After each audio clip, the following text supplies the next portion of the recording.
సాధారణంగా క్రికెట్ అభిమానులు బ్యాటింగ్ ఒక ఆటగాడు ఎలా చేశాడు, ఎంత మంచిగా బౌలింగ్ డెలివరీ చేశాడు, ఫీల్డింగ్ ఎంత బాగా క్యాచ్ పట్టాడు, కామెంటరీ ఎలా ఉంది, ఇలాంటివి వింటూ ఉంటారు.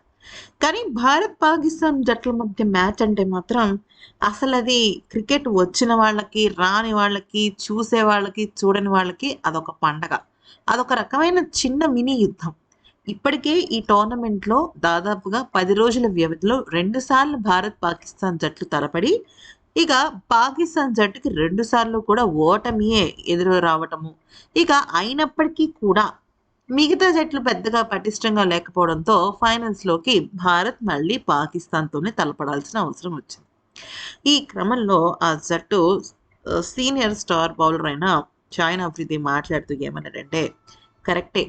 మేము ఈ టోర్నమెంట్‌లో చాలా మంచి క్రికెట్ అయితే ఎక్కడా ఆడలేదు.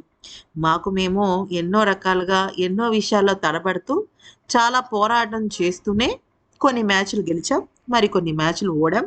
మొత్తానికి ఫైనల్స్‌కి చేరుకున్నాం. అయితే భారత్‌తో ఆడేటప్పుడు మా వ్యూహం ఎలా ఉంటుంది అనేది గనుక చూస్తే, మొదటగా వాళ్ళు బ్యాటింగ్ చేసినట్టయితే ఖచ్చితంగా వాళ్ళ టాప్ 3ని మేము ముందుగా ఓడించేయాలి. పవర్ ప్లేలో ఎన్ని వికెట్లు పడగొట్టగలిగితే అన్ని వికెట్లు మాకు చాలా కలిసొస్తాయి. అభిషేక్ శర్మ, శుభమన్ గిల్, అలాగే వన్ డౌన్‌లో వచ్చే ఆటగాడు మా మెయిన్ టార్గెట్.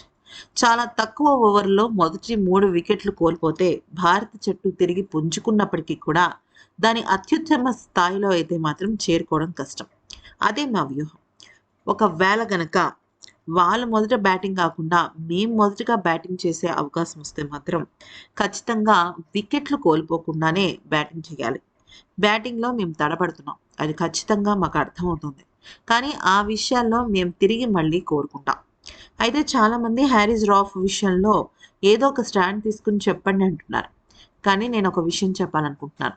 మా జట్టు ఆటగాడు ఎప్పుడైనా సరే ఆ రకంగా ప్రవర్తించాడు అంటే, అవతల భారత జట్టు నుంచి కూడా అటువంటి ఒక పరిస్థితులే వచ్చేయి ఉంటాయని మీరెందుకు అర్థం చేసుకోలేకపోతున్నారో నాకు అర్థం కావటం లేదు.